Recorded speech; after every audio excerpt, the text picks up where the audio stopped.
Okay.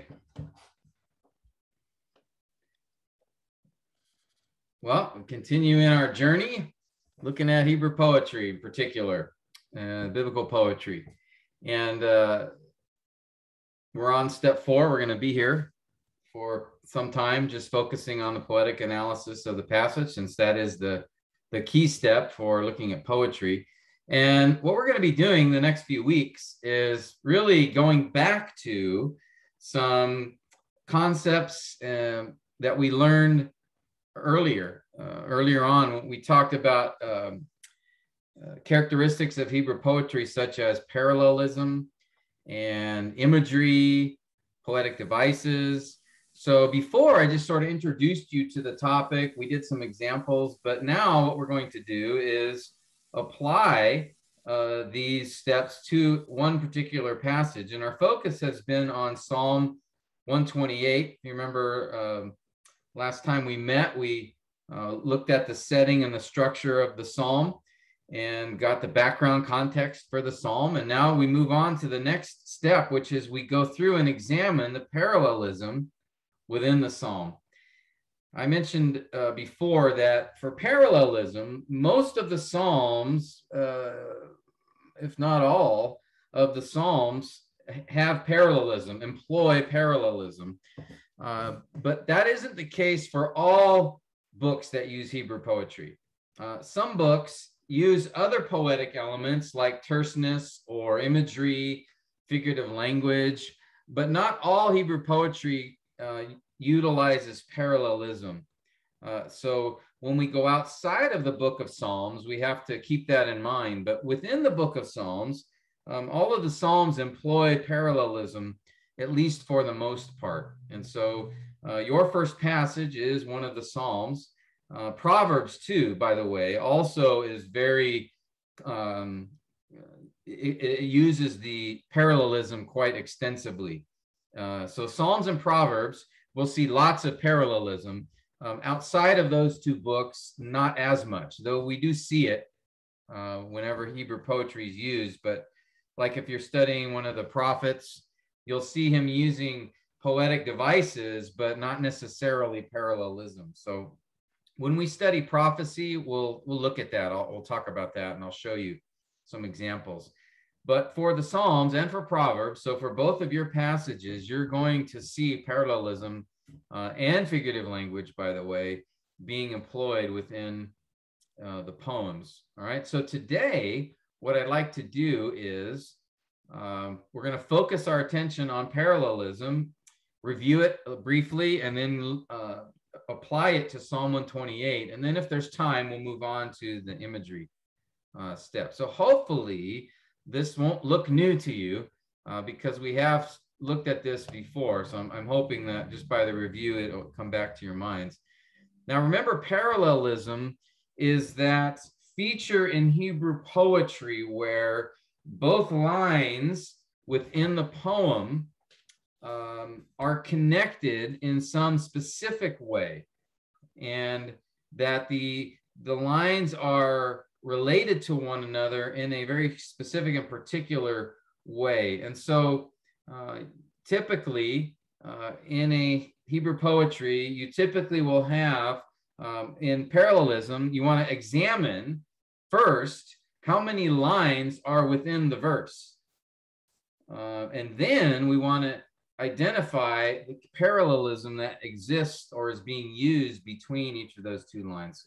So remember, Hebrew poetry normally comes in the form of couplets or bicola, 2 lines. Usually, let's pull an example here. Let's see what Psalm 23. Notice Psalm 23, we'll look at the New American Standard. Notice 2 lines in each verse. Verse 1, there's 2 lines. Verse 2, there's 2 lines. Now, verse 3, there is 3 lines. So some verses, there will be more than 2. 2 lines we refer to as a bicola, or sometimes we call it a couplet. When you have 3 lines, so couplet or bicola would be 2 lines. Okay. Now, 3 lines we refer to as tricola. right? Try for three lines. So we see that, for example, here in Psalm 23, verse 3. Notice there are 3 lines that the psalmist gives. And then again in verse 4, notice there are 3 lines. And then verse 5 contains, sorry about that. Verse 5 contains 3 lines, but verse 6 contains 2 lines. Now you might say, well, wait a minute. It looks like verse 6 has 3 lines. Well, that's only because of the, if I widen the window, it goes to 2 lines, okay? But notice the others, it's 3 lines. So maybe a couple questions might come to your mind. The first is, what's most common? What is most common is the 2 lines, the couplets, the bicola. That is what you will see more often than not. If we look at the Proverbs, for example, right? Proverbs, notice most every verse is a couplet. If we just go through, this is chapter 10. Notice that? So far, every verse is a couplet, 2 lines, bicola. Every verse, every verse, every verse. Proverbs chapter 11. Now that's because in Proverbs, the nature of Proverbs is the chapters 10 through 30 are these sort of short, they're called aphorisms, and we'll look at that later on in the course. And so this is very common in Proverbs, but also in the Psalms, as we saw. And let's see, let's just take another Psalm. We'll go to Psalm 8. Let's see, what does that look like? I'm just choosing these randomly. Notice verse 1 has 3 lines, verse 2 has 3 lines, but then the rest of the poem, they're all couplets. See that? Psalm 9, let's look at that one. 2 lines in verse 1, 2 lines verse 2, also verse 3, verse 4, verse 5. Now verse 6 has 3 lines. Do you guys see that? And then we're back to 2 lines. 2 lines, 2 lines, 2 lines. Now, one thing to keep in mind, sometimes the poet changes the number of lines on purpose. Sometimes he may have the same number of lines in each verse, but then one verse he changes it. Okay, he might, at times he may be doing that on purpose to emphasize a point. So for example, here, we have 2 lines in verse 1, 2 lines in verse 2, the psalmist speaking of giving praise and thanks to God. And then verses 3 to 6, the focus turns towards his enemies. And he talks about his enemies. And then notice verse 6, there's a 3rd line. The very memory of them has perished. Now, it's possible, I haven't studied this psalm in great detail, but one thing that I would note to myself is, there's 3 lines in verse 6, but not all verses 1, 2, 3, 4, 5, 7, 8, 9, 10, 11. Those are all 2 lines. So I would want to ask myself the question, did he intentionally add a 3rd line to verse 6 in order to focus or emphasize something? All right. Now, I'm not saying that happens all the time, and I'm not saying that's what he's doing here in Psalm 9, but it is a possibility to keep in mind. Whenever you see variation from something normal, it's like a chiasm, right? A chiasm is the 2nd line is in reverse order compared to the 1st. That's not normal. That's not typical. And in the case of Hebrew poetry, that is intentional. Sometimes, as I said, the poet may add a 3rd or even a 4th line intentionally to draw attention to it. So as you study the poem, keep that in mind. And if the theme of the poem or the emphasis of the poem seems consistent with that additional line, then maybe he did it on purpose. Okay. Now notice in this poem, he transitions to 3 lines later in verse 13, 14, and 16. But then back to 2 lines in the rest. So I just mentioned that, again, we would say 2 lines is typical. So if the poet has one verse with more than 2 lines, and the other verses are 2 lines, he, and I'll stress may, have done that on purpose. The challenge in poetry, as with any passage, any type of scripture, is we're always asking ourselves the author's intent, right? We're always asking ourselves, what did the author intend here? And so what we have to look for are certain things that the author may do intentionally in order to communicate a point. So like in Hebrew poetry, for example, when he uses poetic devices, such as exclamation or apostrophe, direct address, or metaphors, or repetition, these are chiasm. These are ways that he's trying to show us an emphasis or a focus. Okay, so we want to look for those things. Another way that may happen is in the number of lines within the poem. Now, again, I'm not saying if you see more than 2 lines that it's certainly he is emphasizing something. I'm just pointing out to you that is a possibility that you would want to examine. All right. And so in the first step of the parallelism analysis, we are identifying how many lines are within each verse. Now, a second question might come to you, and that is, and then I'll open it up if you guys have any questions, is how do we know there are 2 lines in each verse?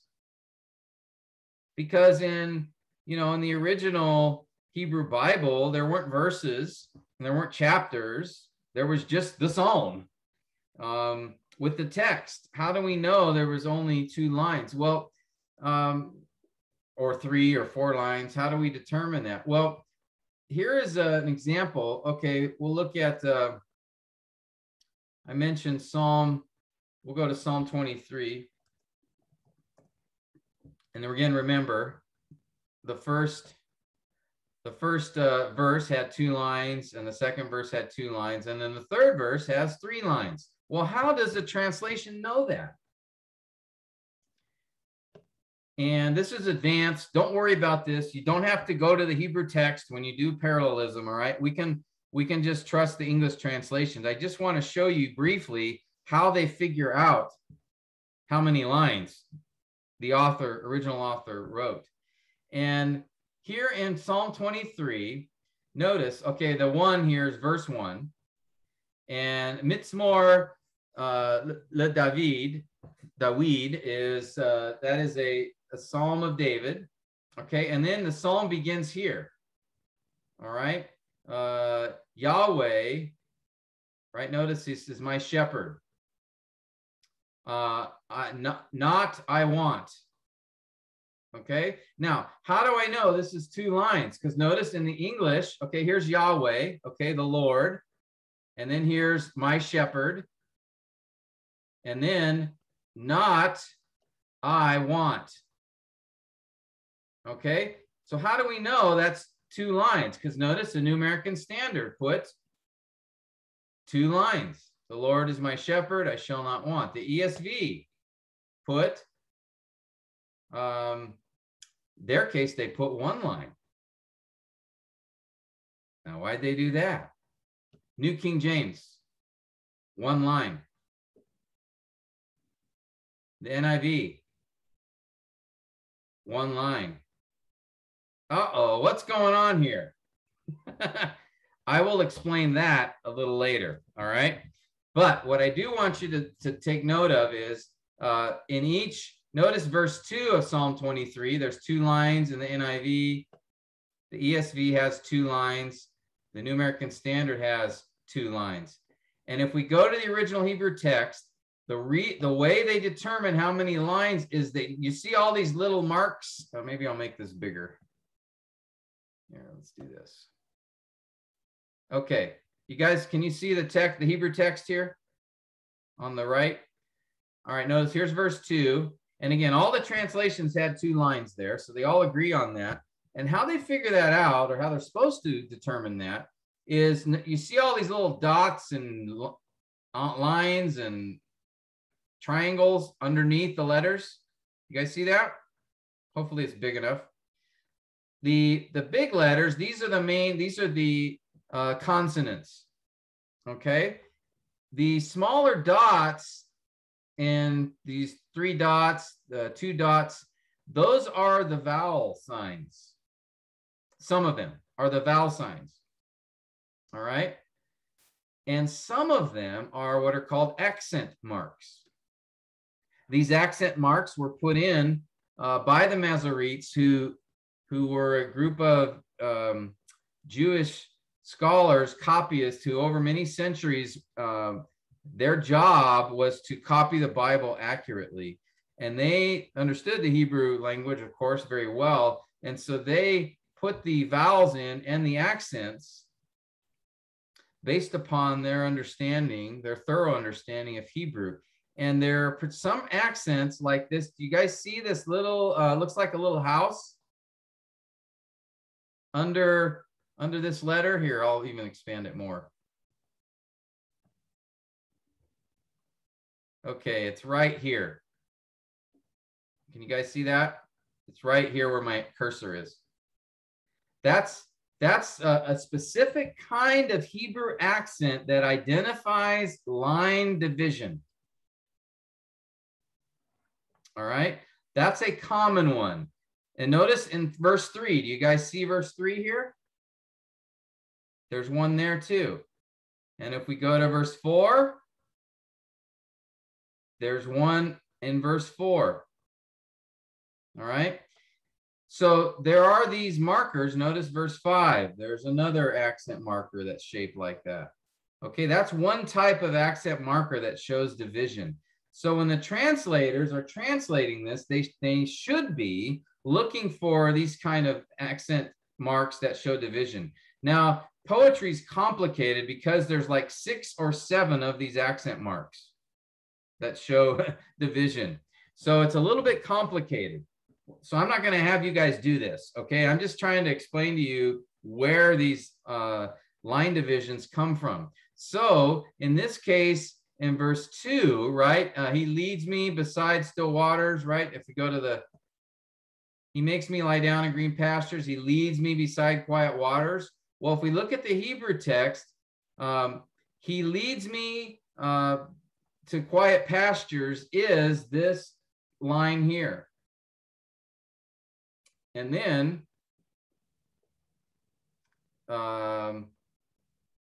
the still waters that he talks about here is in this second line. All right. And so the translators know that this is the dividing line right here, because this is the accent mark that shows them that. All right. Now, sometimes because of the complexity, sometimes you will see a difference in the translations, as we do for verse 1, where I remember I showed you the New American Standard has 2 lines, but the ESV only has 1. And New King James only has 1. All right. I'll discuss that a little bit later as to how that happens and what you should do. So what we do is you take your translation. Let's say we're studying the New American Standard, and the first step of parallelism is to identify how many lines are contained within each verse. And again, you don't need to worry about accent marks or the Hebrew text. Just go from the English text that you have. And I'll show you what to do if you're saying, well, wait a minute, I'm studying the New American Standard and it says 2 lines, but what if I was studying the ESV? It would say 1 line and there'd be no parallelism in 1 line. So which translation do I trust? I'll show you what to do when we go to Psalm 128. All right, but for now, let's just focus on we'll just focus on the American Standard. Okay. Any questions so far on what we covered?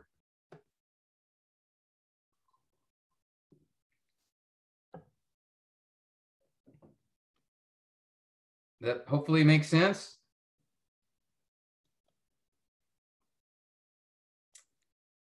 All right, then I will keep going. So first step, identify how many lines within each verse. And then the second step is identify the type of parallelism used between each of those lines. And if you remember, there were basically four kinds of parallelism, four major categories anyway. The first was synonymous. James, do you remember what synonymous parallelism is? How does line 2 and line 1 relate to each other when it's synonymous parallelism? Do you remember? It's been a while, I know. If you don't, that's okay. But if you do, can you tell us what is synonymous parallelism?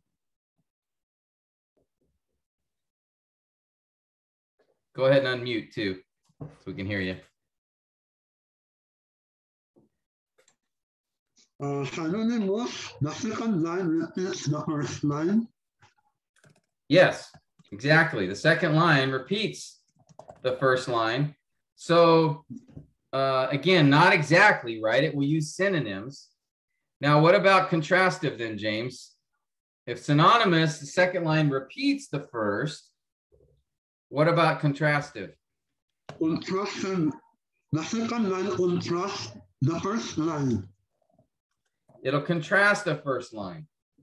Again, normally used by, normally containing synonyms or antonyms. Remember, antonyms are words that are directly opposite. Like an antonym might be he or she, being an antonym, or the righteous or the wicked. Okay, those are opposites. These are called antonyms. Okay, a synonym would be something like, right, he or him, or the righteous or the good, right? Those would be synonyms. So in contrasting, you'll see antonyms, right? The way of the wicked, the Lord knows the way of the wicked, the Lord knows the way of the righteous, but the way of the wicked will perish. That's a contrast, the righteous versus the wicked. The Lord knows versus perish, okay? So for example, in Psalm 23 here, we have, he makes me lie down in green pastures. He leads me beside quiet waters. That's synonymous. He makes me lie down, leads me, green pastures, quiet waters. The idea is synonymous there. All right. And so, but in contrastive, you will have antonyms used. You will have a contrasting situation going on. Like I said, Psalm 1 was an example of that, verse 6. The Lord knows the way of the righteous. The way of the wicked will perish. So we have the way of, but in the first line, it's the righteous. In the second line, it's the wicked. Notice the chiasm here as well. All right. So there's synonymous, there's contrastive. Sid, I'm going to ask you to let us know what is the, I gave you a hint. The third type is developmental. For developmental parallelism, what does that mean? How do the lines compare or relate?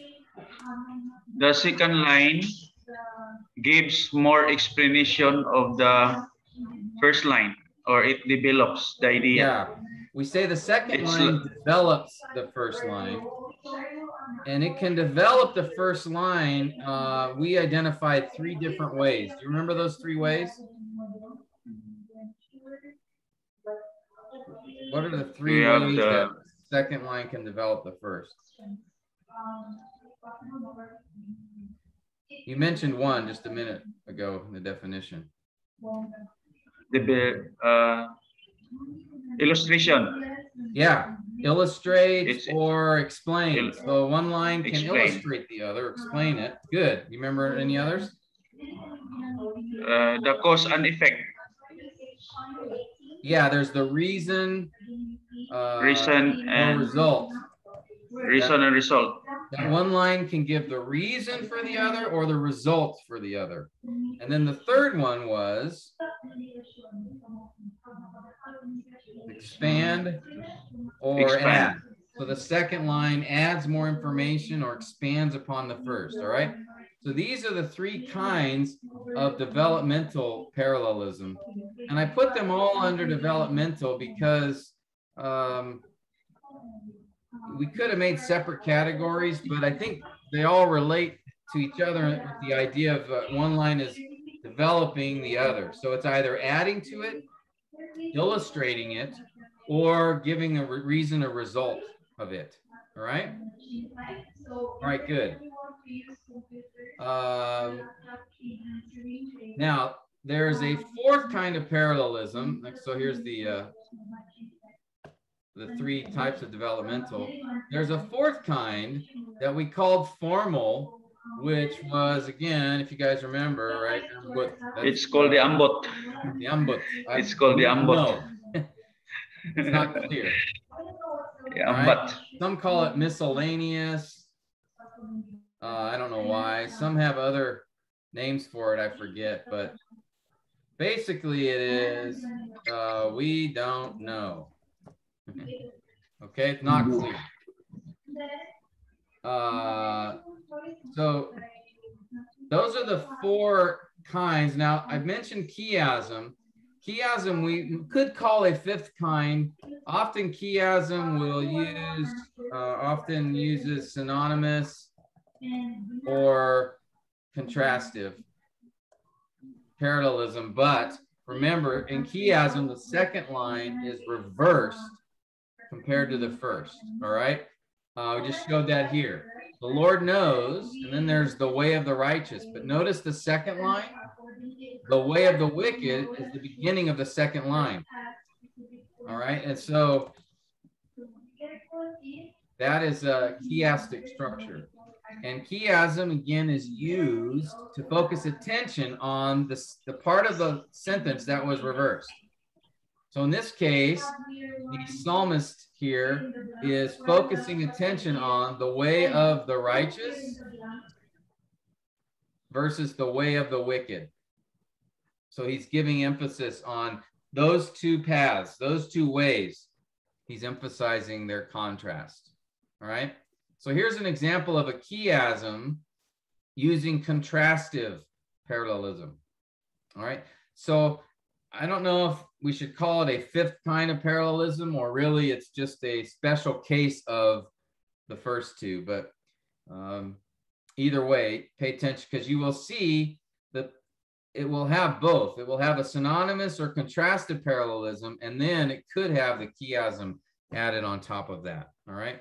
So those are the five types here: the synonymous, contrastive, developmental.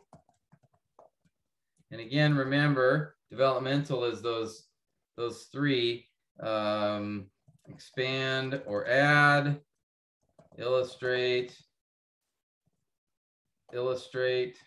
or explain, and then reason or result.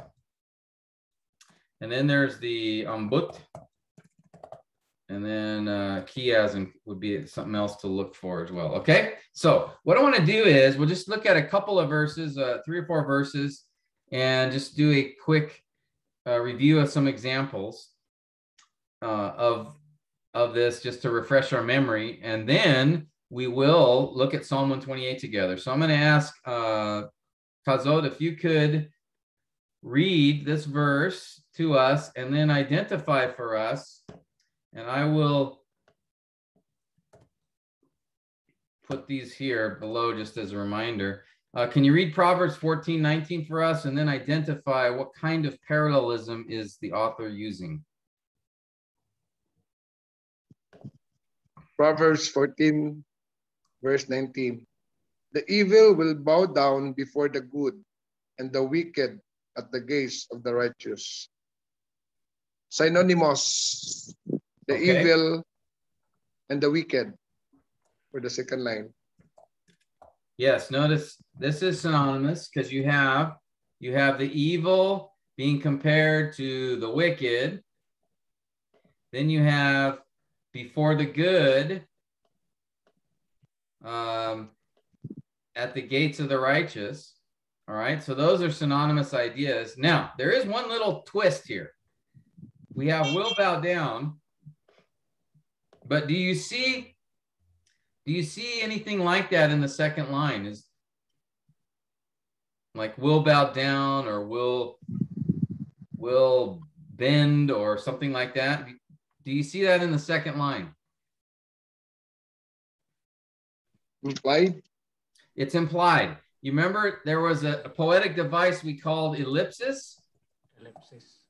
Where a word or phrase or clause may be omitted from one line, but is implied to be there. So in this case, the idea of, and we could put it in brackets, will bow down is implied in the second line, right? So, but for the sake of brevity, for the sake of terseness, right, being short, he removed it, but we understand that the concept is there, the idea is there. All right, so in this case, we have synonymous parallelism, but we don't have every single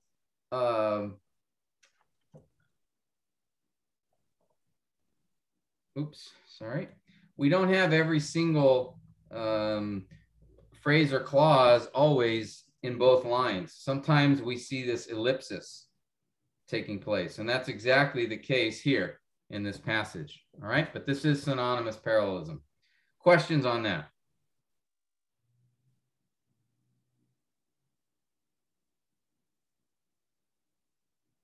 All right, good. Let's see. Virgilio, can you do the next verse here? Proverbs 10, verse 12, and I will put these down here.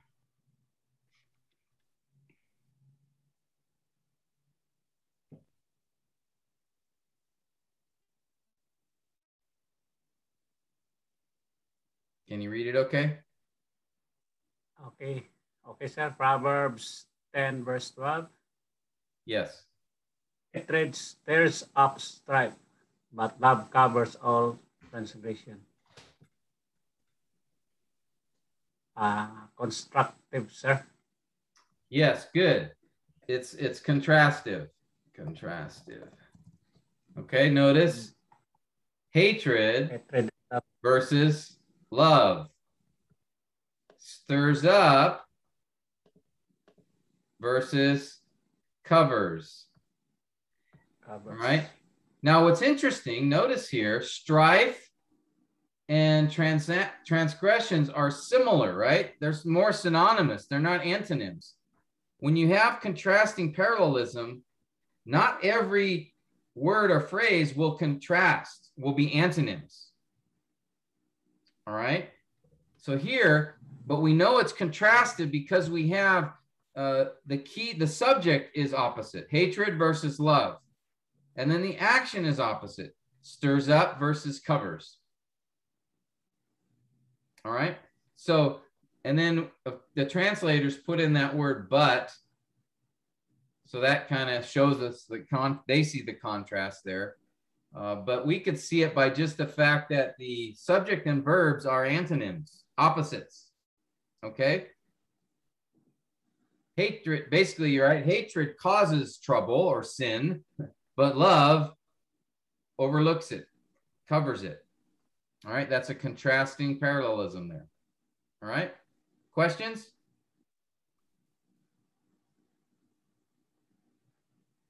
All right, Alan, I'm going to have you do the next one here, Proverbs 16:3.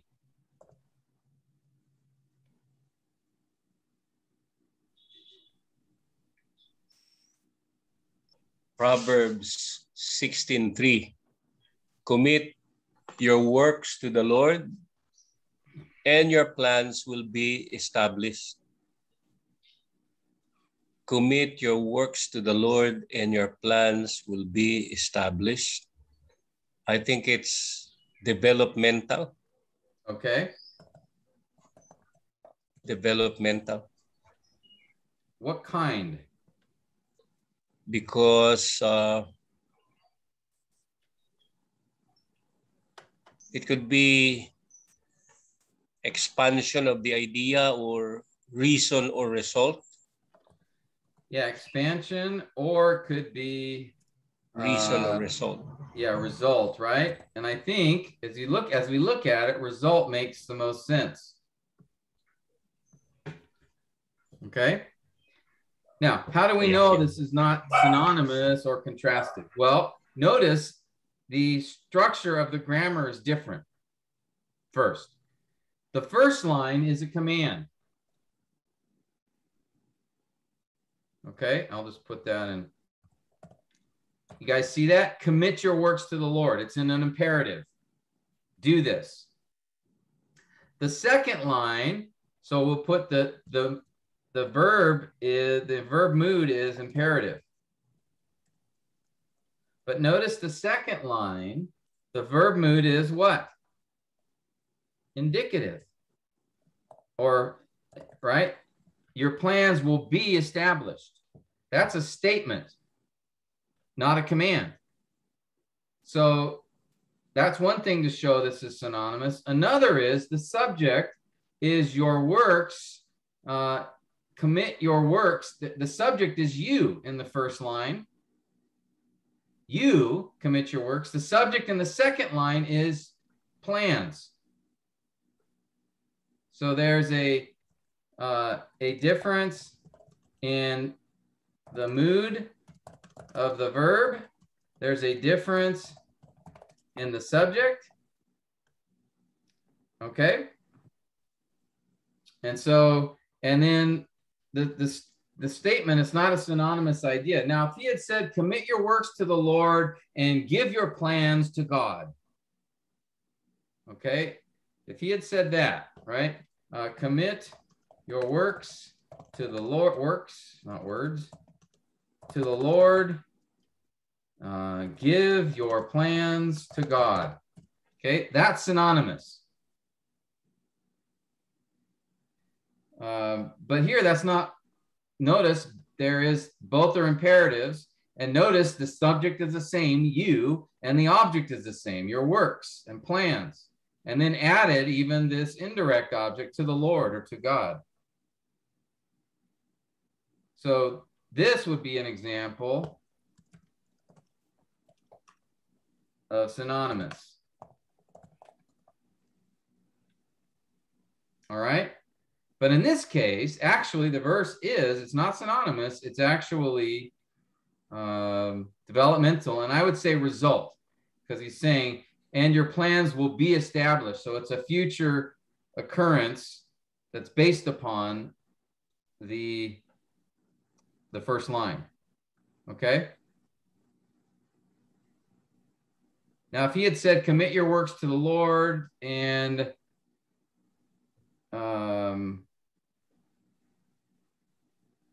God will be pleased, of course, that would be a result also. Commit your works to the Lord and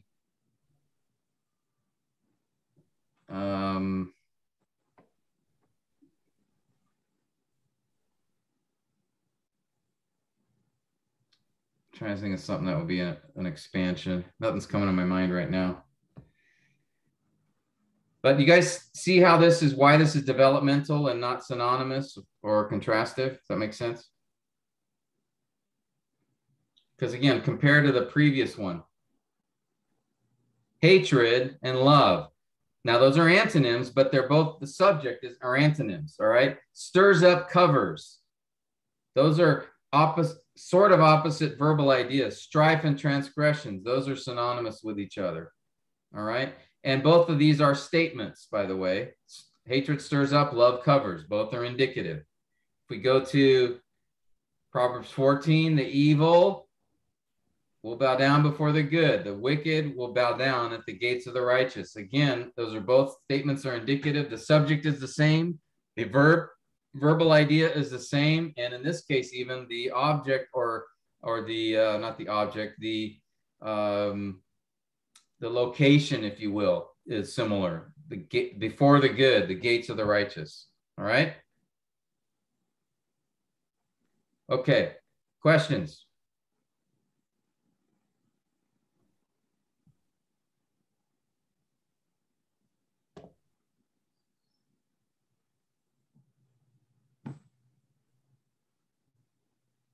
All right, then I will keep going and I'll ask Brother Alex, if you are available, can you do the next example for us? Proverbs 14:17.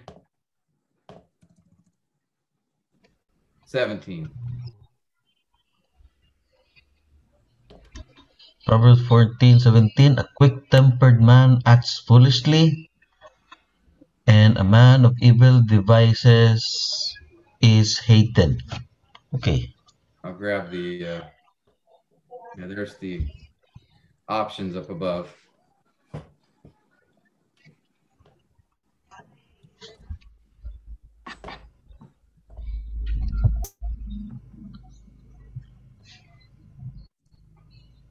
What do you think? It's a synonym.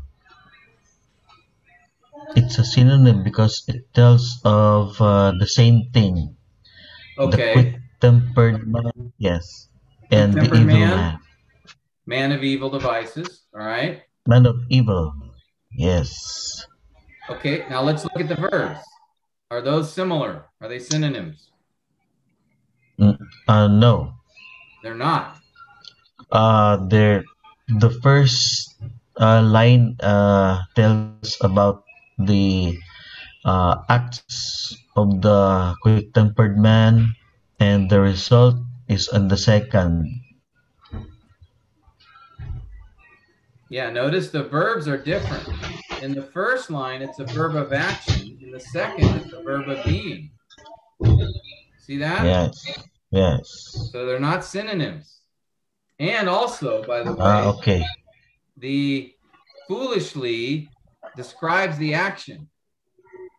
Hated Yes. describes the man. So Okay, this is I not see. synonymous or contrastive. So it must be developmental. The question is, what kind?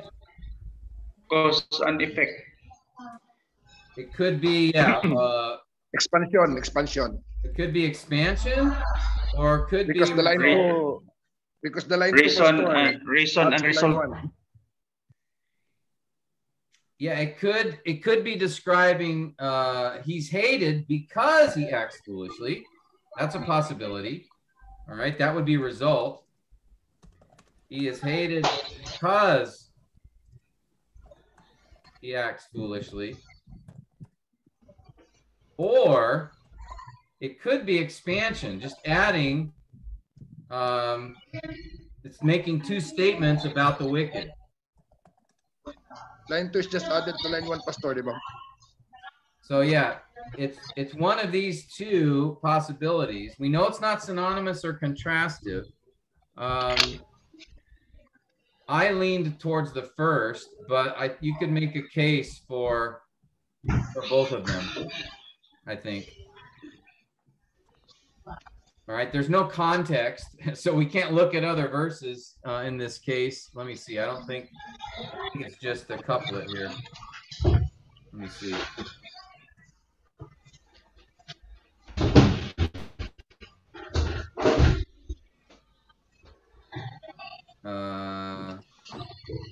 Well, oh no, it's pretty much its own statement. So we don't really have a context to help us with that. So we would have to give that some more thought, but it's clearly not synonymous or contrastive. It could be an expansion, or it's possible it could be a result. The second line is a result of the first.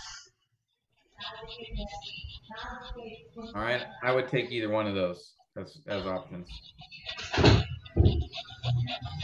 Okay. Good. That one was a little tougher. Let's look at, let's see, Michael, are you there?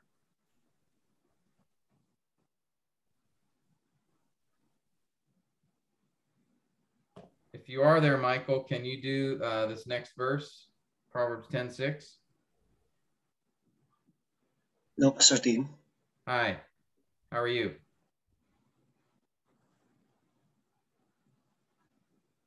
Can you hear me?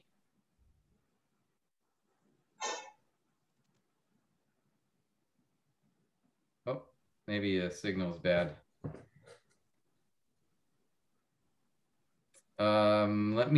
I'll ask James to go ahead and do that. Maybe Michael's signal is bad. James, why don't you go ahead and take this? Proverbs 10, verse 6. Okay. Proverbs 10, verse 6. Blessings are on the head of the righteous, but the mouth of the wicked conceals violence.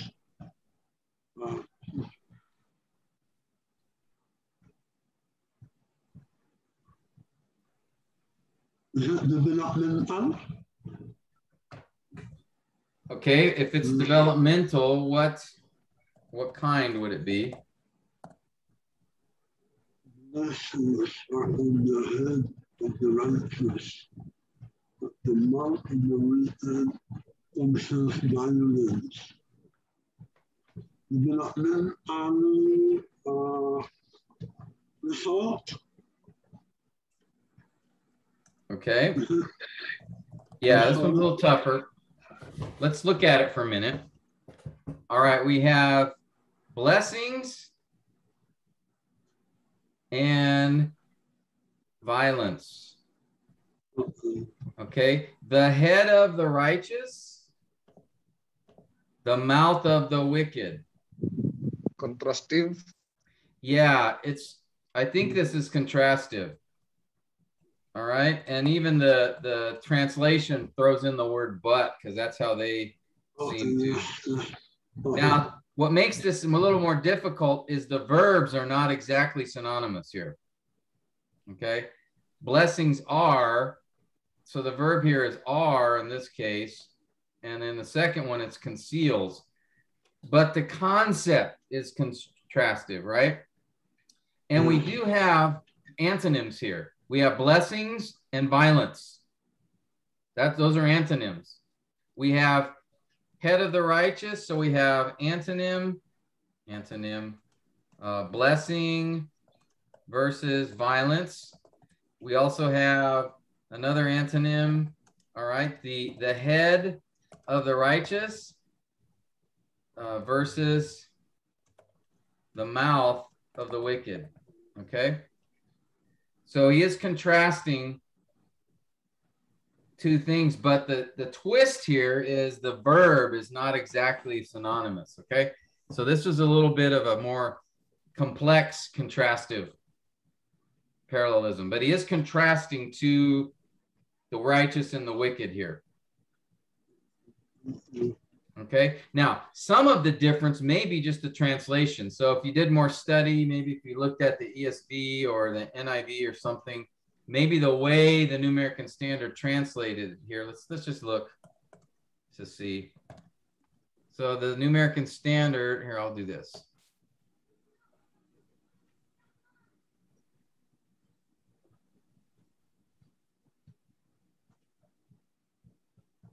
Maybe. Okay, so it's Proverbs 10:6. The New American Standard has blessings are on the head of the righteous, but the mouth of the wicked conceals violence. The ESV has the same thing, basically. Almost exactly the same.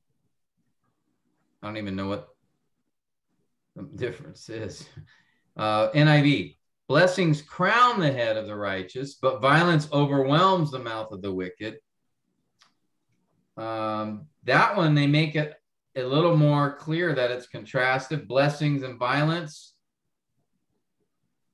Crown overwhelms head of the right. So that one's a little clearer. Let's see, the New King James has Blessings, same as the New American Standard, basically. And then okay, so translations don't give much help, except the NIV has a little bit more clear, shows the contrast a little more clearly. All right, so this verse was a little tougher, but it is contrastive. And it's contrasting the head of the righteous and the mouth of the wicked. All right. Questions on that?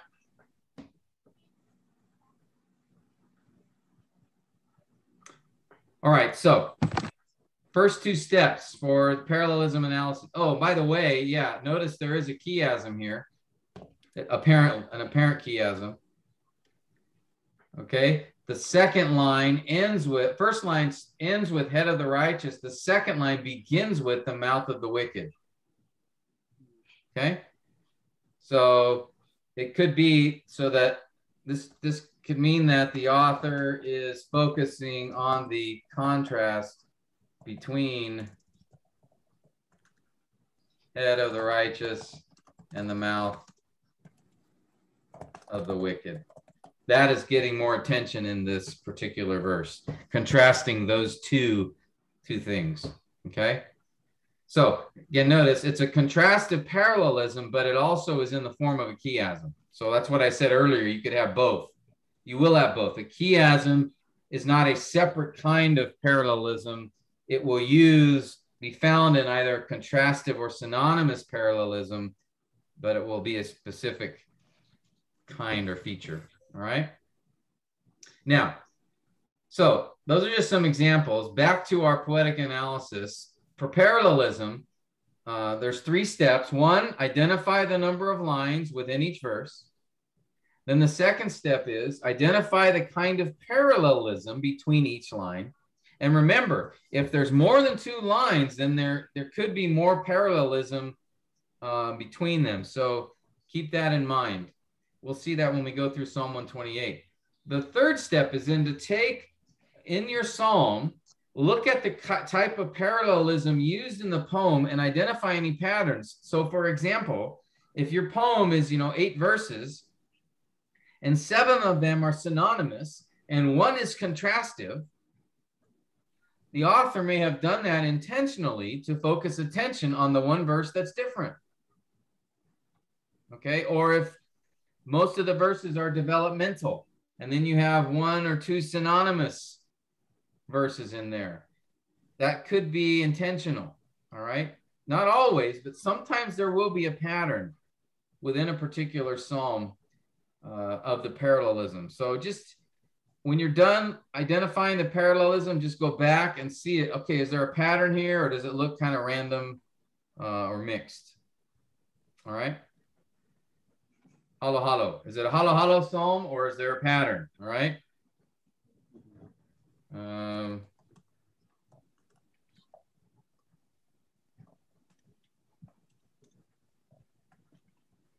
right.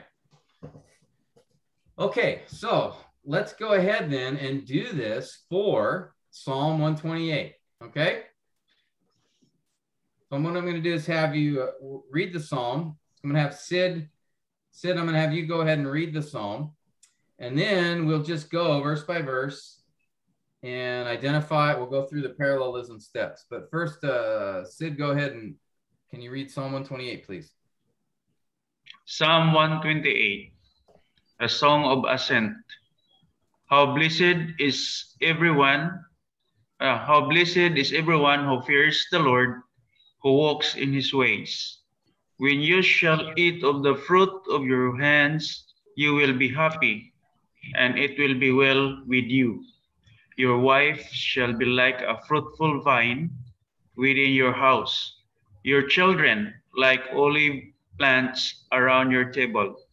Behold, for thus shall the man be blessed who fears the Lord. The Lord bless you from Zion, and may you see the prosperity of Jerusalem all the days of your life. Indeed, may you see your children's children. Peace be upon Israel. Okay, thank you. Now, before we look at the parallelism, Sid, let me just ask you sort of as a review from last week. We looked at the background context. Do you remember anything regarding the setting of this poem? A celebration of the feast going up the mountain. Yeah, it was a song of ascent, right? So it'd be sung as the people were going to Jerusalem for one of the 3 annual feasts. Okay. Anything else that you remember from the setting last week?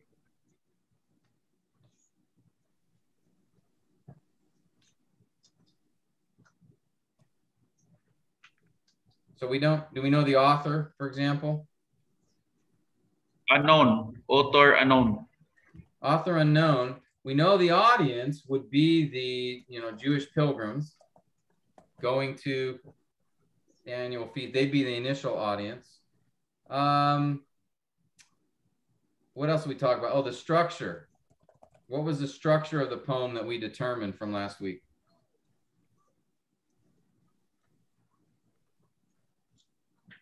You guys remember the stanzas? There are 2 stanzas. Yes. We see it here, right? Verses 1 to 4 and verses 5 and 6.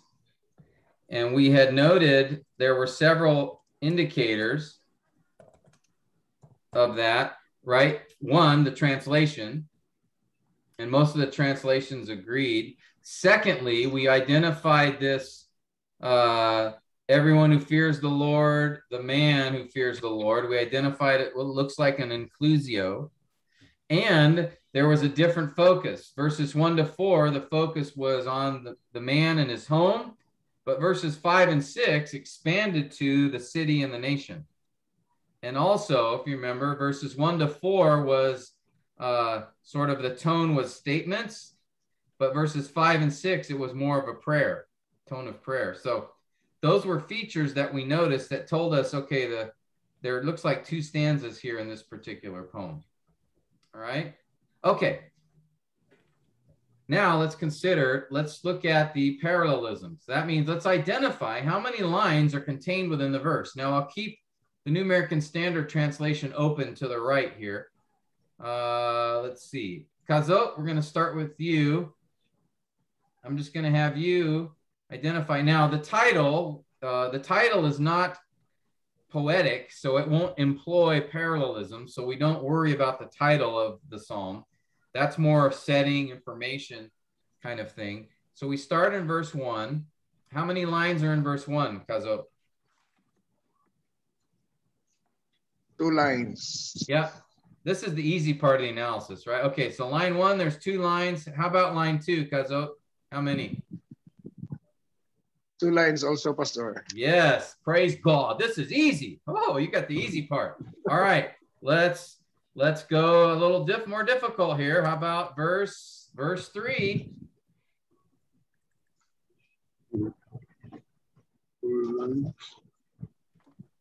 Yeah, it's not 2 lines in this case. Actually, in this one, it's 4. It's not bicola. It's not tricola. It's Coca-Cola, right? We've got 4 lines in this guy. All right. That's the New American Standard Version. All right, let's keep going. Kazot, I'm just going to have you do them all since this is. How about verse 4? How many lines? 2 lines. Yep, same again, right? 2 lines. All right, verse 5, 2 lines. Verse 5 is 2 lines. And then how about verse 6?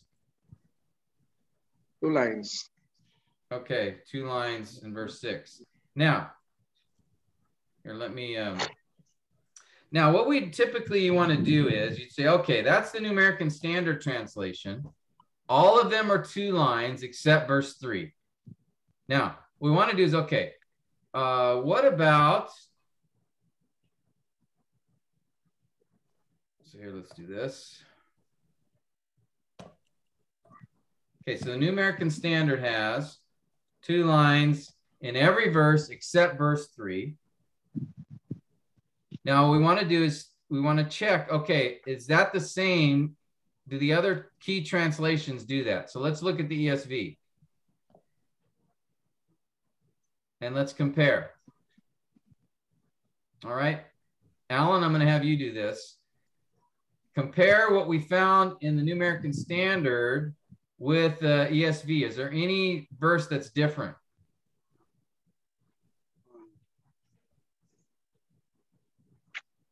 Verse 5. Verse 5. You guys see that? Notice ESV has 3 lines. New American Standard had 2. All the rest is the same.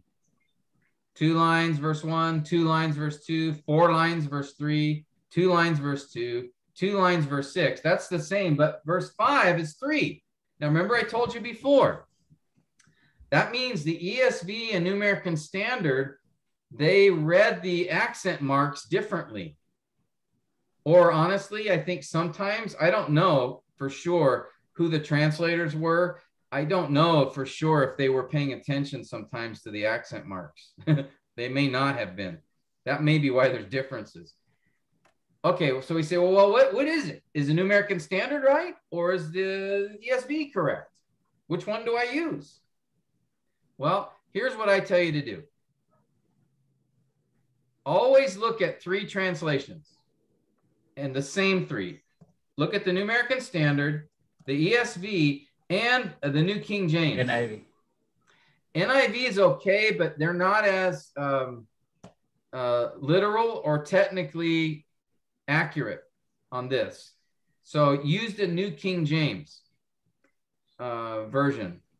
Actually, probably the New King James may be the best translation of the Old Testament in English. So let's look at the New King James. Okay. What does it have? This time, Bridio, I'm going to ask you to compare. The New King James, how does it compare to the New American Standard? New King James, sir. Yes, that's on the right here. What verse, sir? Verse 5? Just all the verses. Compare all the verses. Is there any differences to the New American Standard?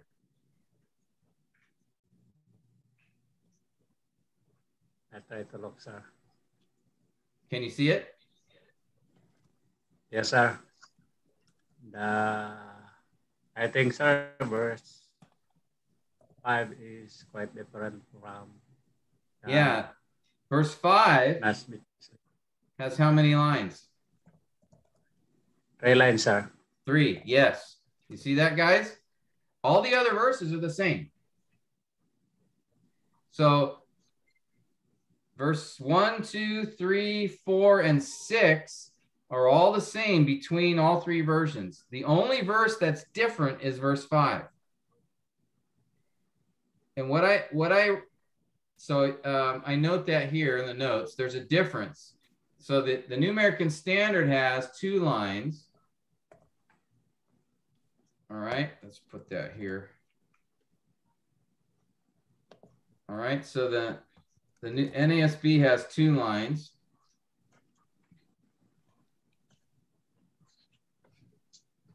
The ESV has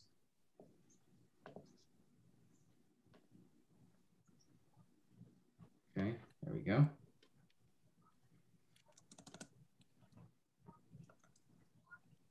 So here we have the American Standard has 2 lines. The ESV has 3 lines. The New King James has 3 lines. All right. Follow the majority. In this case, the ESV and New King James both agree and say 3 lines. So use 3 lines. All right. So always just follow the majority between those 3 translations, unless you want to go learn Hebrew and Hebrew accents and try to figure it out yourself. That's the other option, which you're welcome to do that. It will take you a little more time. So my encouragement based on my study of this whole issue of the lines and the accent marks is I have found that usually between these three translations, the majority is usually the accurate one. All right. So sometimes the New American Standard will be different. Sometimes the ESV will be different. Sometimes New King James. But just look at all three translations and see if there are any differences. And then if there are differences, go with the majority. In other words, which two translations agree? And use that. So what we're going to do then is, even though the New American Standard has these two lines in its translation, we're going to use the same translation, but we're going to acknowledge, okay, the other two translations say that there's 3 lines. So we're going to do 3 lines for the New American Standard when we do the parallelism, okay?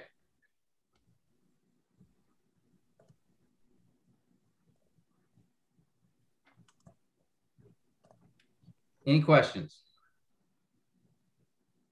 This doesn't happen all the time, but it does happen. You might see it once, maybe in a poem, in a psalm. So make sure you have each of these 3 translations so that you can compare them. I mean, we want to compare translations for many reasons, right? Look at the words used and the structure and all of that, the stanzas. But another reason to compare the translations is also the lines within each verse. Okay. So what we're going to go with is basically we're going to go with, instead of 2 lines in verse 5, we're going to go with 3 lines. All right. We're not same translation. We're just going to acknowledge that the other 2 translations say it's 3 lines, so we're going to put the 3rd line there. All right.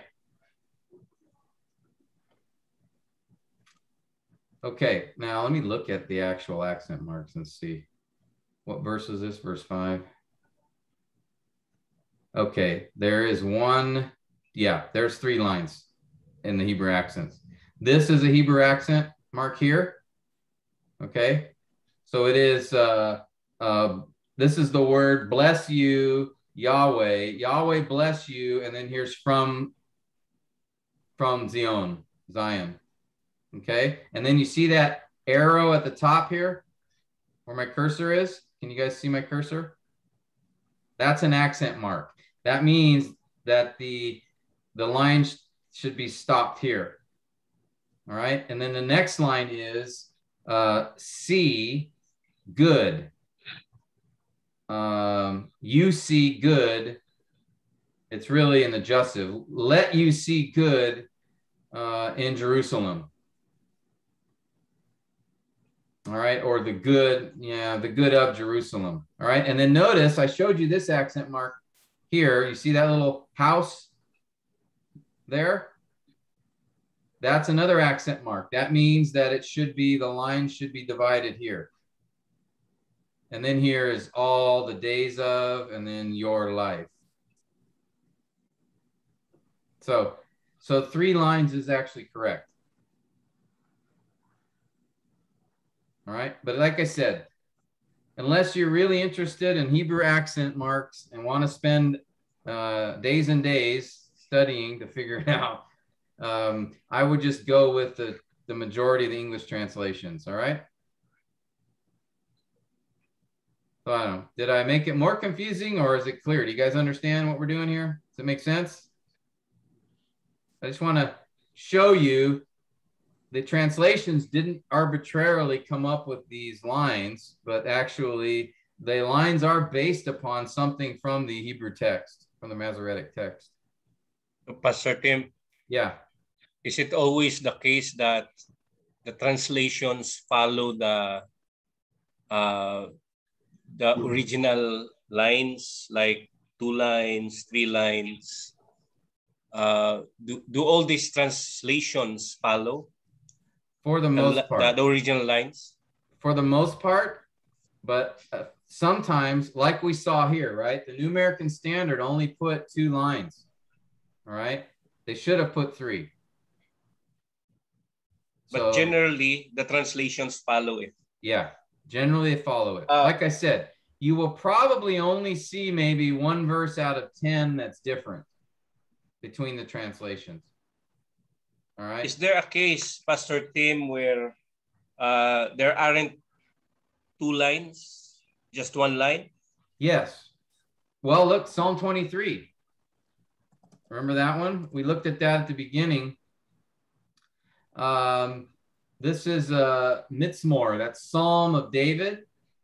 And then it's Yahweh, my shepherd, or is my shepherd, not I want. Now, there's no clear accent mark here. So this really is just one line. Psalm 100 also. It's one line, the first verse. Well, Psalm 100. Yeah, let's see. Shout to the Lord, all the earth. Yeah. And we would do this. So we go, okay. Psalm 100, verse 1 in the New American Standard is one line. Let's look at ESV. One line. Let's look at New King James. One line. Okay? So they all agree it's just one line. So there are some examples. And then I think Psalm 23 was the other one. All right? The New King James has one line. The ESV had one line. Now, the New American Standard had two. But yes, so answer to both your questions. The first question is, do translations normally follow the accent marks correctly? Yes, they normally do. But like I said, we saw an example here where, one verse in the Psalm, each of these two Psalms, there was a difference. The second question you asked was, could there be one line intentionally in the original text? Yes. And we saw an example of that, Psalm 23, and also, as you said, Psalm 100. And I'm sure there are other examples. So not every, so if there's one line, there's no parallelism. Okay, because there's not two lines. Okay. Okay. And Sir, can I interrupt, sir? Yes, video. If the sentences, sir, is 2 lines and 3 lines, there is a possibility that if it is a single line, less emphasis on that passage, there is a possibility. Or more. It could be more emphasis. And I would say in this psalm, it's more emphasis because that is really the theme of the whole psalm. So I would say verse 1 actually is the primary statement of the psalm. And so the psalmist may have just made it one line in order to express that focus. Pastor Tim. Yeah. What is really the importance of knowing the number of lines? Because to do the parallelism, we have to know what lines we're comparing. Yeah, that's a good question. That's why I asked, why is it there are one-liners here? That's my purpose for asking. Yeah.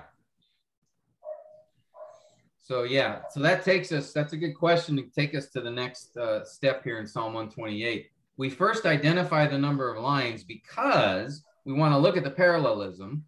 All right, and to do that, we need to know, okay, is there 2 lines here, 1 line here, 3 lines? Because if, as we just talked about, some psalms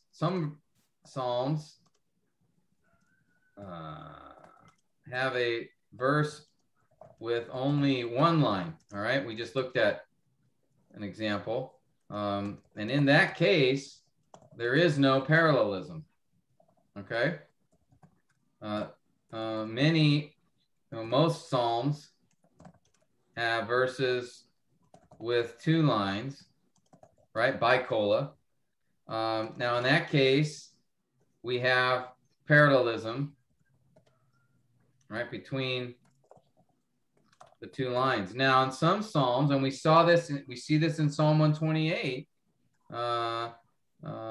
some psalms have verses with more than 2 lines.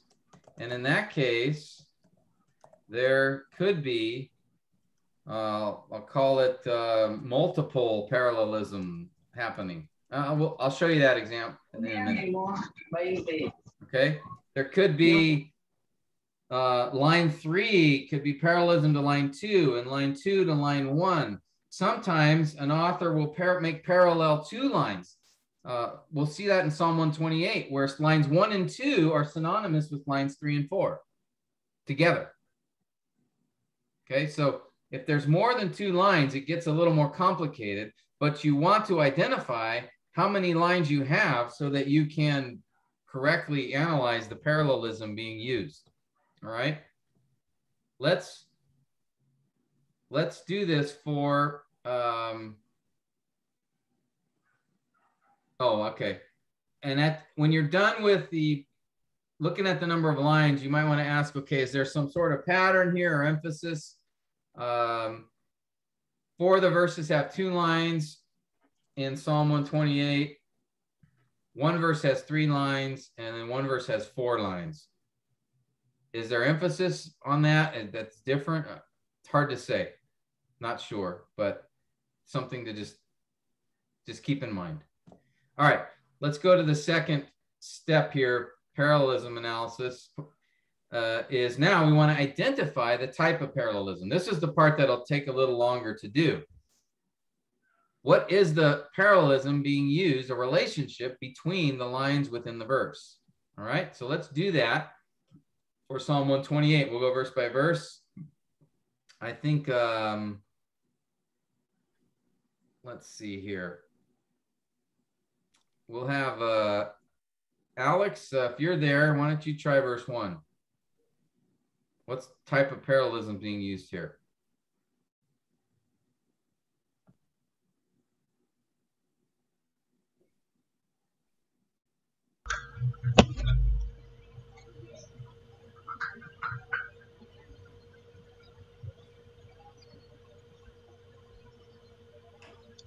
Synonym? Synonymous. Okay, good. Yes. And how do we see that? He's blessed is the one who fears the Lord. Well, we have, it's a little complicated, right? We have who fears the Lord here. So that looks like who walks in his ways. That seems synonymous. Yes. But yes, what's missing in the second line? it's the blessing. Yeah. There's an ellipsis, it looks like here, right? Because otherwise, who walks in his ways wouldn't make sense standing by itself. All right, so it seems that the author elided that how blessed is everyone in the second line, but it's implied to be there, right? Otherwise, second line doesn't make sense. If it stands by itself, who walks in his ways? That's not Or we can saying add you don't understand the verbal idea here. How blessed is everyone who walks in his ways, right? So you see the ellipsis there, guys? or instead of the how blessed is everyone, maybe you can add the word and. Yeah. A and D. Yeah, either way. But it's the same it's the same verbal idea, right? The second line is sharing the same subject and verb. That's my point. As the first line. Okay? So that could be expressed with, yeah? The second line could be dependent clause to the first line. Well, if you were to diagram this, right? How blessed is everyone? And this is how you would diagram it. Who fears the Lord, right? And who walks in his ways. Okay? So, but it's sharing the same subject and verb. They are dependent clauses, but they're parallel with each other, right? Who fears the Lord, who walks in his ways. And because we're dealing with Hebrew poetry here, the likely scenario is the use of elision here, ellipsis, where he's taken out this verbal idea, but it's implied to be there. especially because we see the nature of this, who fears the Lord, who walks in his ways. Those are both connected to how blessed. Okay, it's not just how blessed is everyone who fears the Lord only, it's also how blessed is everyone who walks in his ways. Both ideas are given here, at least as I see it in this poem. So I think that he employed ellipsis here, and he's just, for the sake of brevity, has just written it this way. Okay. Make sense, guys? Or do you have questions on that, or have a different idea?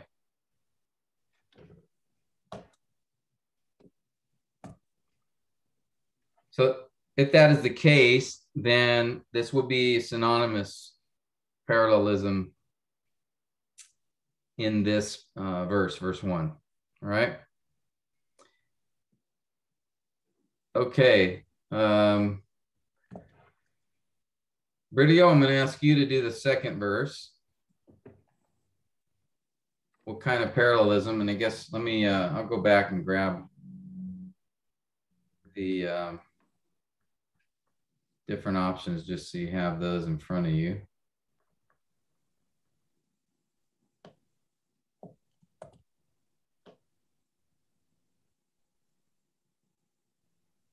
Sorry, okay, here we go.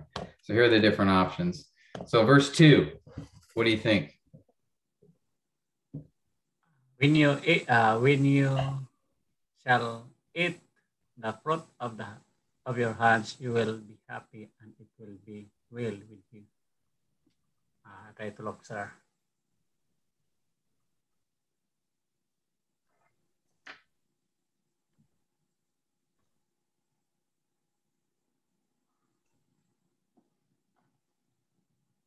I think, sir, developmental. Okay, and in what way? How do the lines relate? What kind of developmental? The last portion is a result when you eat the fruit of your hand. Good. So line 2 is a result of line 1. Is that what you're saying? Yes, sir. Yeah, I think so. And here, the key word here is when. When you eat the fruit of your hands, you will be happy. It will be well with you. Line 2 is the result of line 1. All right, good. Very good.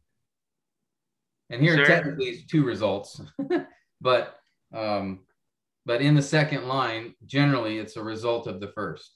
So it's developmental result. Okay. Now you might say, well, why isn't it addition or expansion? Well, that word when is important. If he had just said this, you shall eat the fruit of your hands, you will be happy and it will be well with you, that would be then developmental expansion. But that key word when tells us that's not expansion, it's result, because it's only saying it's a condition. When you eat the fruit of your hands, you will be happy and it will be well. Okay, so we got to pay attention to every word in this case. Okay, so let me just, I'll be more explicit here. So if the verse had said this, you shall eat the fruit of your hands, that would be developmental expansion or addition. All right, because second line would be adding more information to the first. But that word when is a key.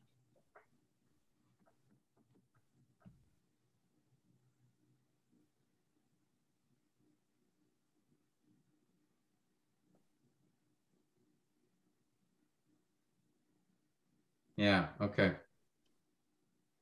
You shall eat the fruit of, you shall eat fruit of your hands.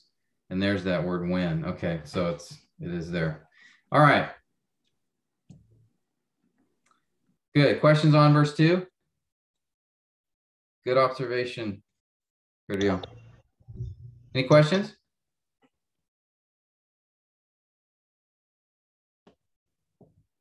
All right, then let's go to verse 3. Here I'm going to ask, I forget who's next. Kazot, I'm going to ask you to do verse 3.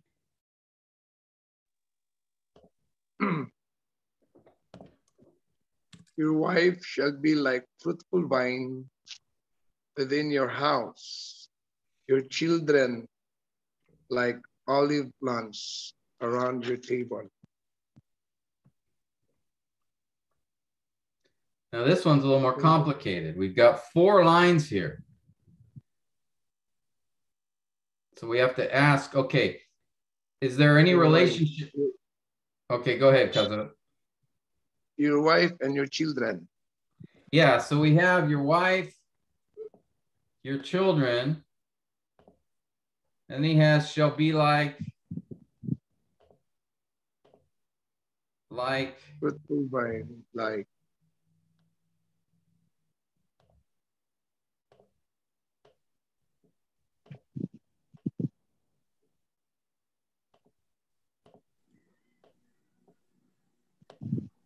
So as we look at it that way, what does it look like to you?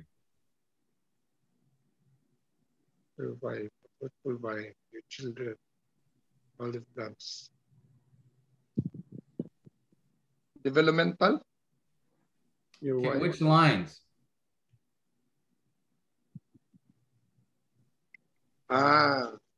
Yeah, this is a hard one. You have more than 2 lines to worry about here.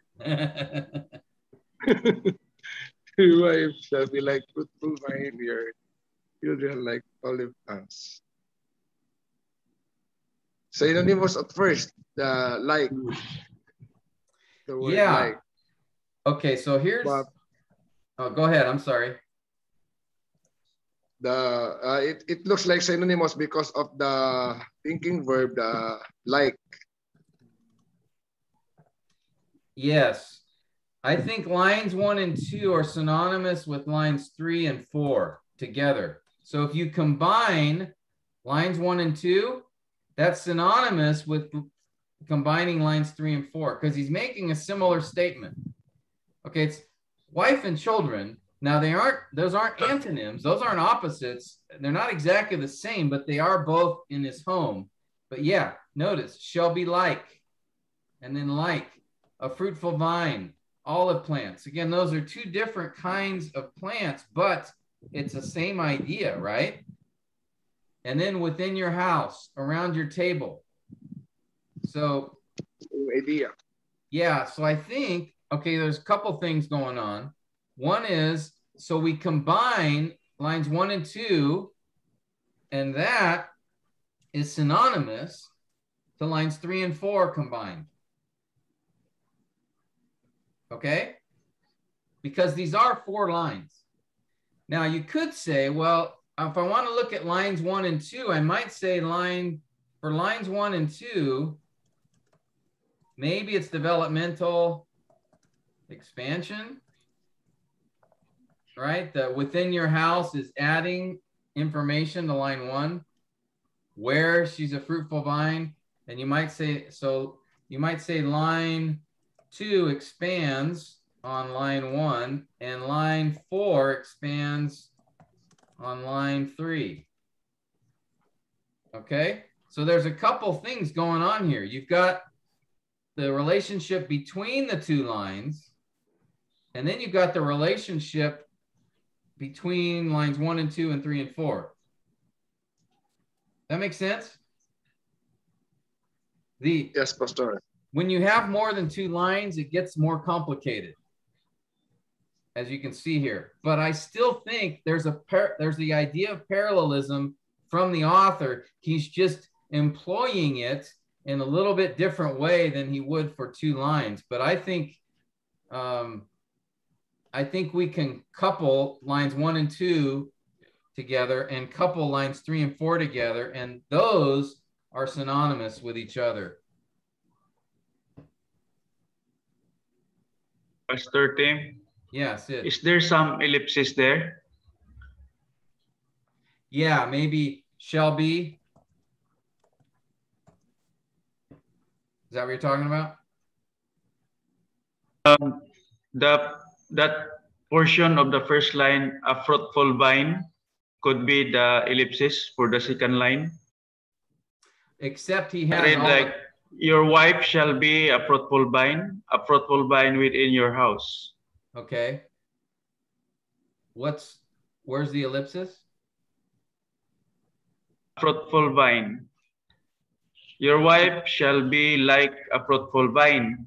Then repeat it on the second line, a fruitful vine within your house. Oh, I see. Yeah, I don't know. I'm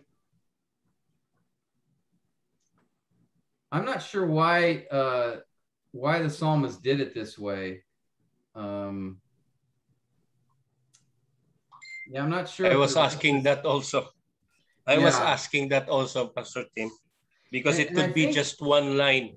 Yeah, part of the reason might be because this is a key verse in the psalm, because it's describing the blessing. What is the blessing of the man who fears the Lord and walks in his ways? Well, verse 2, the fruit of his labor is a blessing, but I think even more importantly, within his home, he's blessed. And he might be drawing attention to verse 3 by making this more complicated construction. Because it's kind of a,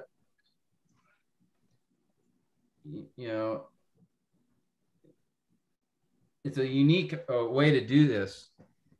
Instead of just saying, your wife shall be like a fruitful vine within your house, your children like olive plants around your table, that would be more, okay, yeah, I can see the parallelism. 2 lines, it's parallel. But at least, and every translation noted this, that there's 4 lines in the poem, and that is consistent with the Hebrew text here, because we've got your wife, fruitful vine in your, and then,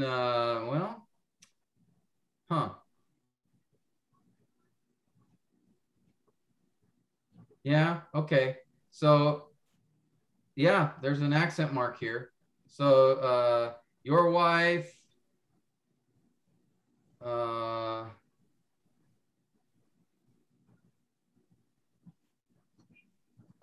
that's interesting. Fruitful vine in, I forget this Hebrew word, but there's an accent here, and then this is within your house. So there is a line here, and I think this is an accent here. So there's a line here. And then the same in the next one.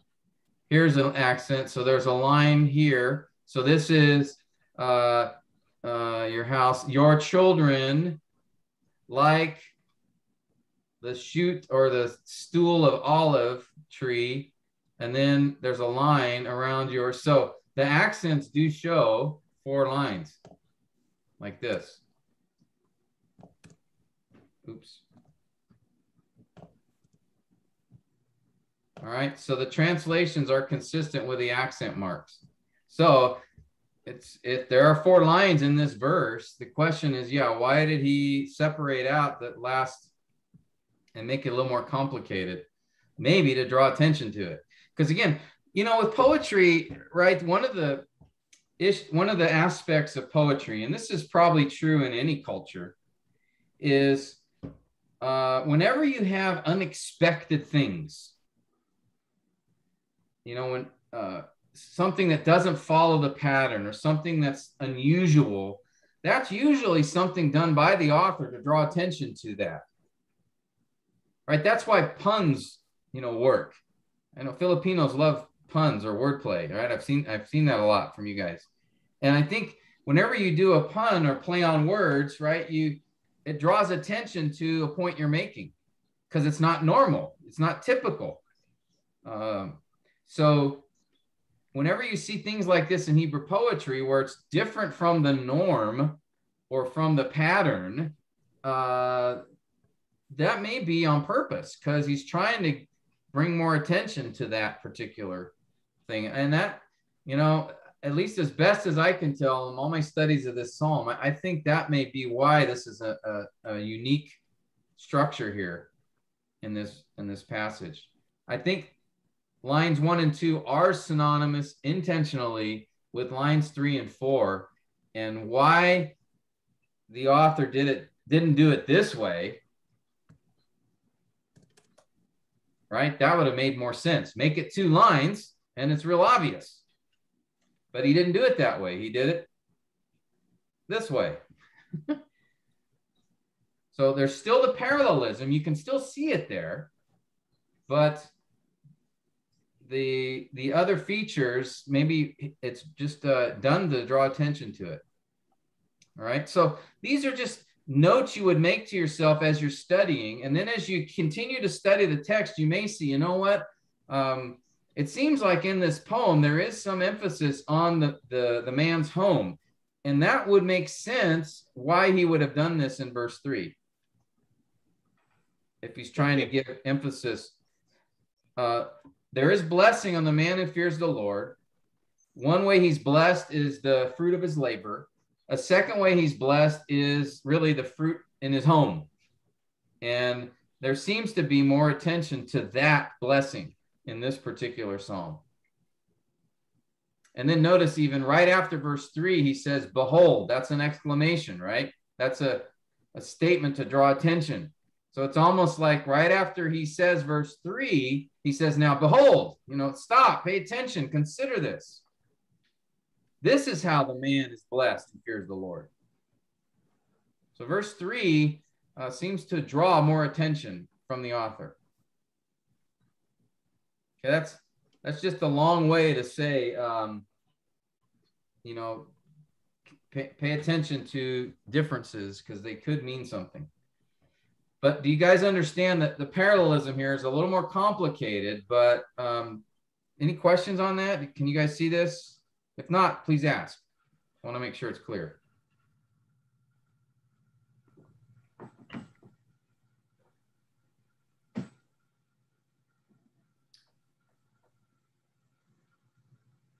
Okay. So your silence tells me it's very clear, or you're tired and just you want to have lunch. All right. So you probably are tired and want to have lunch, but let's finish the last 3 verses anyway. All right. Thanks, Kazo. You had probably the toughest verse in the psalm there I gave to you. Okay, Alan, I'm going to give you the next one, verse 4.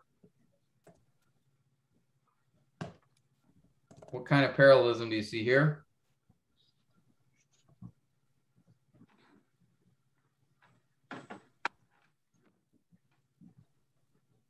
Behold, for thus shall the man be blessed who fears the Lord.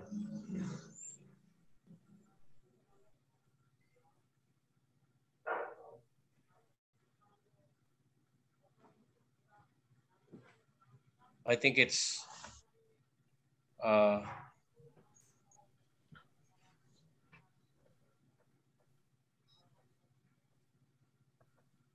developmental still. Okay. In what way? How do the lines relate?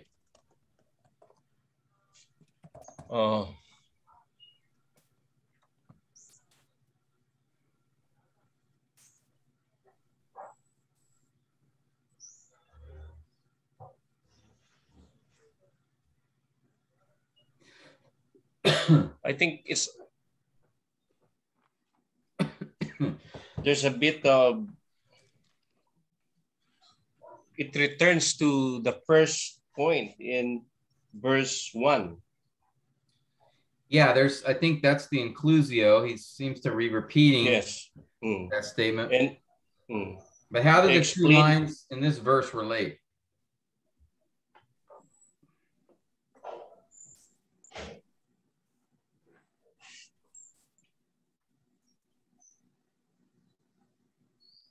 It explains the previous verses.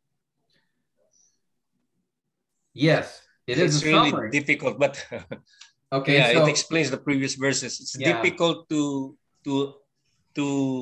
point out here in this verse alone how it developed but it Okay. makes sense considering when the previous verses are considered. Yeah, certainly we see the connection with the other verses, and we're going to identify that connection more clearly when we do this structural diagram. In this step, we're looking at parallelism, so we're only focusing on within the verse. We're not looking at the other verses connected to this verse. Parallelism just analyzes within a verse. It doesn't look at between verses. That's what we'll do when we do the diagram. So what we're interested in this step is just, okay, how does line 1 relate to line 2? And the key here is that word thus. Yeah. Okay. What does that word usually indicate? Thus or therefore? That's a conclusion, Pastor Tim. Yeah. Conclusion, or we're using the word It points result. It points to what was described before. Yeah, so in this case, line 1 is the result of line 2, right? The man who fears the Lord shall be blessed. Okay? So, yeah, this is a little bit tougher. And certainly, Alan, you noticed correctly the connections with this verse to the other verses. Parallelism, we're just interested in the relationship within the verse. And so in this case, line 1 appears to be the result of line 2. And essentially, right, that's what he said in verse 1, how blessed is everyone who fears the Lord. But in that case, he represented it in a synonymous way, because he basically made the same statement in 2 ways. But in line 4, he's giving like a summary statement, not only of the first 3 verses, but in terms of the parallelism, it looks like line 1 is the result of line 2. Okay. All right. Let's see what, oh, wow. It's already noontime. All right. Let me give Michael here a chance to do this last one, or verse 5, and then I'll talk about verse 6. Verse 5 was the one we discussed earlier that had the 3 lines and 2. So what do you think? That's a good verse for him, Pastor Tim. I'm sorry, Pastor Tim. I'm having a hard time with regard to my internet connection. That's okay. You want to try this? Yeah. It's a obviously it's a prayer, and obviously again synonymous in the sense of bless and prosperity. Okay, so bless, prosperity, see the prosperity. Yeah.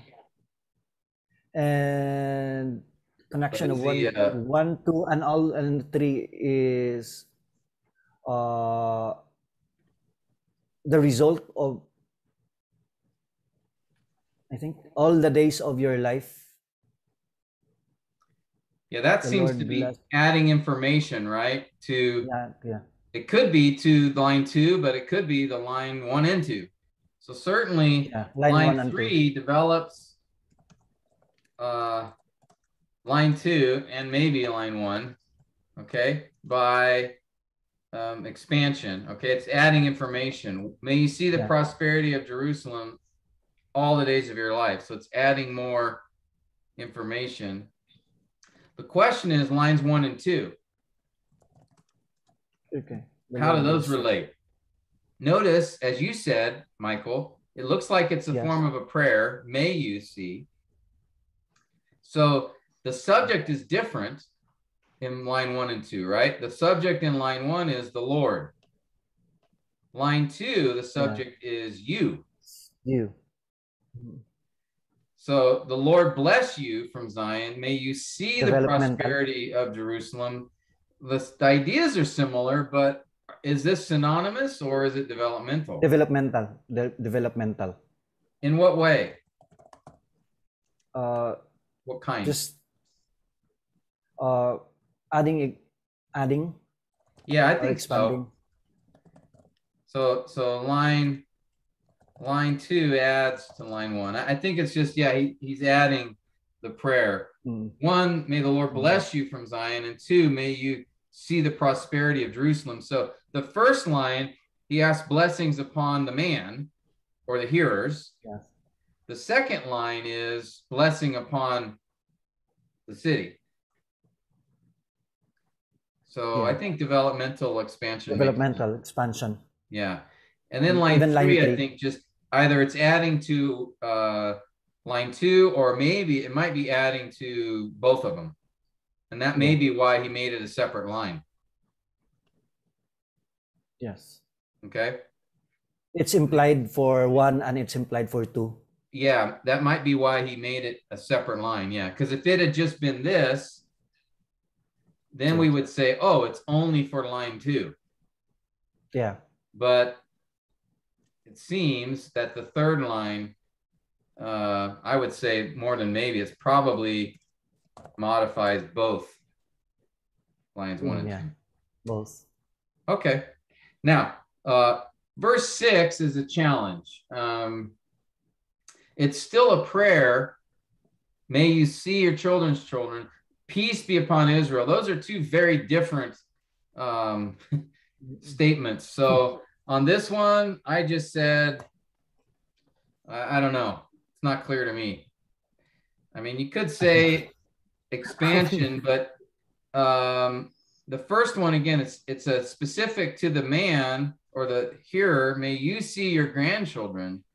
And then it's this general statement of peace be upon Israel. In fact, one of the translations, I think, was it New King James? Just notice they just separated the second line into another stanza. So yeah, because maybe Pastor Tim, it's a benediction of all the. It sums up all the passage. Yeah, and it's it was a common statement, you know, Shalom Israel, you know, was a common statement, prayer that was offered for Israel. So, in fact, I think you see it in another psalm. Yeah, Psalm 125, another song of ascent, has the same statement. So there may not be an intended parallelism here. I don't think there is. That's why I put on butts. I don't, because he's giving sort of this benediction at the end. So with that, then what we want to do is now we just want to summarize all of the lines and the parallelism, and then identify any patterns that we might see. And in this psalm, there doesn't appear to be an obvious pattern because there's a mixture here. But sometimes you will see a pattern. That's why I just want you to look for it. But usually you won't, because it's not always, there is not always a pattern. Okay? Okay. All right. Well, it's past noon, so I want to let you guys go. But so that's what you'll have your notes. So you'll have this psalm to compare, look at, and study in a little more detail. Next week, Lord willing, we'll take this psalm again and we'll look at the imagery and the poetic devices used. So try to get familiar with the psalm this week. It's only 6 verses, so read through it a few times, and we'll practice on it again next week. Now, you will notice on the canvas, I have put I'll have put 2 assignments. Your setting and structure for your passage, your psalm. You need to finish that assignment. And then this week I will add an assignment. You need to do the parallelism analysis for your psalm. All right. So and you'll have the example, but it's basically going to be those 3 steps. Identify each line, the number of lines, in each verse. What is the parallelism between those lines in each verse? And then just note if you see any pattern. Okay. It shouldn't take you too long to do that. All right. If you remember the different kinds of parallelism. So I'll try to get the notes and then that assignment to you. Hopefully by the end of the day, you'll have that online. Okay. Okay. All right. Last questions or cries of agony or despair? Appreciation, Pastor Tim. I Well, appreciate the lines. The lines. It now I understand that they must be kept intact because the author has a purpose in arranging it exactly as it is to emphasize, like the blessing at home. Yeah. Here in Psalm 128, it's really interesting to learn that. Yeah. Yeah. You don't have to rearrange it to make it suitable to what what result you want to have. So it has a specific the author has intended that kind of arrangement. So it's what one good reason why we need to understand those things, because we tend to arrange. Sometimes we have the problem of rearranging those to make it sensible, something like that. Yeah, that's a good point, Michael. I mean, our goal, right? We've talked about from the first class that we've met together is we're trying to figure out what the author is saying, what he intended. Yeah. You know, both authors, right? The divine and the human author are working together to communicate something. So we just want to know as best we can what that is. And so in poetry, part of that includes like how many lines are in each verse. And again, sometimes that's specific and intentional. Sometimes it isn't. So don't look for stuff, you know, don't try to put too much there that may not be, but we at least need to be aware of the possibility. Yeah. And so if we can, you know, understand, okay, how many lines, and I've seen this in many poems where there'll be all 2 lines and then there's one verse that's 3 or 4 lines. And like, okay, that's different. He probably did that on purpose. Now, if you have a poem that's got 2 lines, 2 lines, 3 lines, 3, 2, 4, 2, you know, that may not be intended, you know, to draw attention. But when you have things that are unique, that's where, like a chiasm, that's different. That's unique. That's something an author does to bring attention. So poetry has that, you know, every culture, their poems have different ways to draw attention to or bring an emotional effect from how they say things. And so Hebrew poetry, it does as well. So parallelism isn't the answer to every single question you have about the poem, but like we do in all kinds of biblical exegesis, we look at a passage from different angles, different perspectives, looking for different things. And as a whole, when we do all of those steps, then we have insight. But so parallelism is just one piece. We also have the diagram. We also have the imagery. We also have figurative language. We also have word studies. So those will all give us different insights of the poem. All right. Parallelism is just one of the steps to understanding the poem. So the parallelism focuses our attention on thinking about the relationship between lines just within the verse. The structural diagram will help us think about the relationship between verses as well. But that's a later step. So, okay, so this is just one of the steps to try to make us think about the poem in a certain way to help give us insight. And then next week, we'll look at the poem from a different perspective, looking for imagery and looking for the poetic devices that he uses, and see what that tells us about what the author's doing. Okay? Yes. All right. Thank you, brothers, for staying a little longer. I appreciate that. Maybe Michael, can you close us in prayer and then pray for those, was it 2 members, Alan, in your church that are tested positive? They're okay now, Pastor Tim. Oh, they already recovered. They're okay now. Oh, yes. Okay. Well, we can pray for the rest of the church, right? That that no one else would. Okay.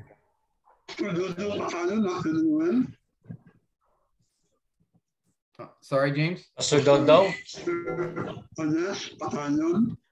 Oh, Arn, yeah. Arn. Yeah, where's Arn? Is he still not feeling good? Arn. That's what I heard. Is he positive, Brother James? He has cough and cold. I don't know. No other one. Okay, I'll send him a message, ask if he's doing okay. But Okay. yeah, go ahead and pray for him, Michael, too, if, in case. Okay. Thank you. Okay, let's pray.